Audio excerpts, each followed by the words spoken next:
Ce qu'il faut comprendre, c'est qu'en 2013, 230 millions de personnes dans le monde travailleront en nomadisme, mais avec des smartphones et des tablettes et non plus avec des téléphones mobiles. Alors, la difficulté, cette évolution n'est pas une évolution, c'est une rupture. Ça veut dire que sur un smartphone ou une tablette, la masse d'informations qui est stockée est sans équivalent avec ce qu'on avait des téléphones mobiles.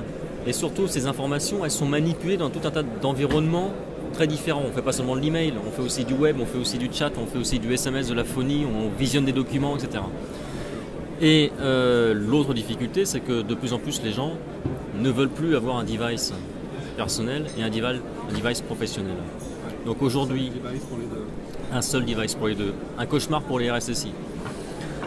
Dans ce terminal, il est souvent d'ailleurs amené par l'utilisateur. Exactement, exactement. Donc aujourd'hui, en fait, la solution pour Vostales, c'est cette solution Théopad véritablement modifie l'état de l'art dans la sécurité des smartphones et des tablettes, puisqu'on va être capable de prendre sur étagère n'importe quelle application du marché et sans la modifier, la déployer dans un environnement sécurisé professionnel sur un smartphone lui-même du marché.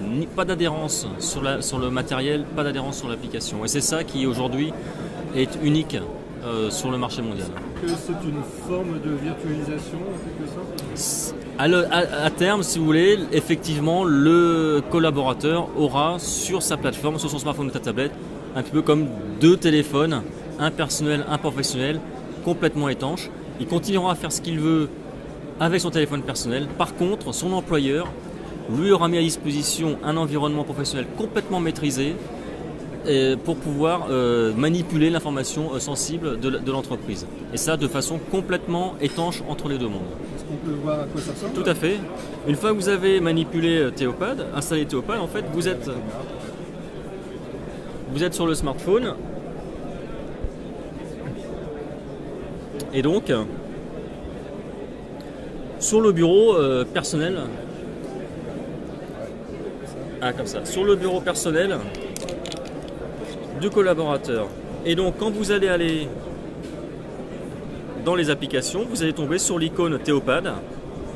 Et de là, vous allez, après une authentification avec un mot de passe, voire un élément de sécurité, vous allez ouvrir un bureau professionnel dans lequel on va retrouver l'ensemble des applications mises à disposition par l'entreprise. Ces applications sont sécurisées dans leur contexte d'exécution, c'est-à-dire qu'on va vérifier que les appels qu'elles émettent ou qu'elles reçoivent de l'OS ou d'autres applications sont conformes, et surtout on va empêcher toute fuite d'informations vers l'extérieur du contexte professionnel. De plus, l'ensemble de ce conteneur va être chiffré, les applications, leurs paramètres, les données générées, et la communication avec le SI de l'entreprise va être elle-même chiffrée. Donc rien de ce qui est mis à disposition dans l'environnement professionnel ne va sortir de ce contexte-là et ne va fuir vers le monde personnel. Néanmoins, les codes s'exécutent bien sur le terminal lui-même. Les codes s'exécutent sur le terminal lui-même. Ce qui est important, c'est que ces applications, ça peut être n'importe quoi. Là, effectivement, il y a du web, il y a du mail. On peut mettre des visionneuses, on peut mettre de l'éditeur de documents, on peut mettre par exemple des outils de navigation, des ERP, de la CRM, tout type d'application du marché. Et c'est ça qui est très fort, parce que on n'impose pas une application, on n'impose pas une application professionnelle non plus, et on ne modifie pas l'ergonomie, l'habitude d'utilisation des collaborateurs. Alors si j'ai un contact dans mon carnet personnel qui peut me servir pour le travail, je peux switcher, passer d'un à l'autre. Vous pouvez de l'un à l'autre. Vous pouvez, à partir du moment où votre session professionnelle est ouverte, vous pouvez passer de manière complètement transparente de votre monde personnel au monde professionnel. Par exemple, ici, si je suis dans le monde personnel, si je reçois un email professionnel, je vais être notifié par un icône. Si je reçois un email personnel, je vais être notifié par un autre icône.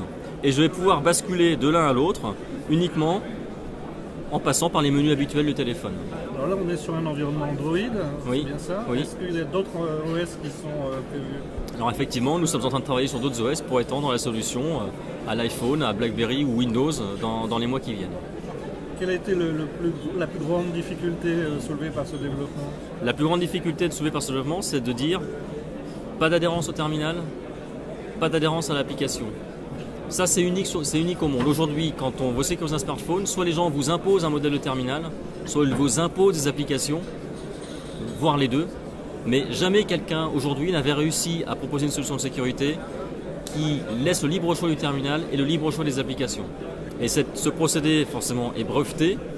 Et aujourd'hui, on pense vraiment avoir un concept qui permet aux entreprises d'accompagner ce qu'on appelle le BIOD, Bring Your Own Device, qui est vraiment la tendance lourde aujourd'hui dans le monde de l'IT, c'est-à-dire que les gens arrivent et travaillent avec leur outil personnel au travail. Les nouvelles générations de salariés, par exemple? Exactement, mais même les plus anciennes, ou les VIP aujourd'hui, qui, vous savez, sont très contents d'avoir des tablettes, etc., et qui veulent absolument, aujourd'hui, n'acceptent plus, si vous voulez, d'avoir des outils professionnels qui sont moins bons, moins modernes que ceux qu'ils ont à la maison. Alors on sait que Thales fait partie aussi des heureux participants au cloud national. Oui. Est-ce que cette partie de l'application pourrait s'interfacer au cloud de demain? Alors voilà, effectivement, Thales vient de lancer avec d'autres le cloud Andromède, voilà, le cloud national. Effectivement, ce type de solution permettra effectivement d'avoir un accès sécurisé à ce cloud lui-même maîtrisé. Donc on peut imaginer que l'entreprise ait déployé un CRM sur ce cloud. Et puis on permet aux collaborateurs d'y accéder à travers un client qu'on aura préalablement sécurisé dans l'environnement professionnel.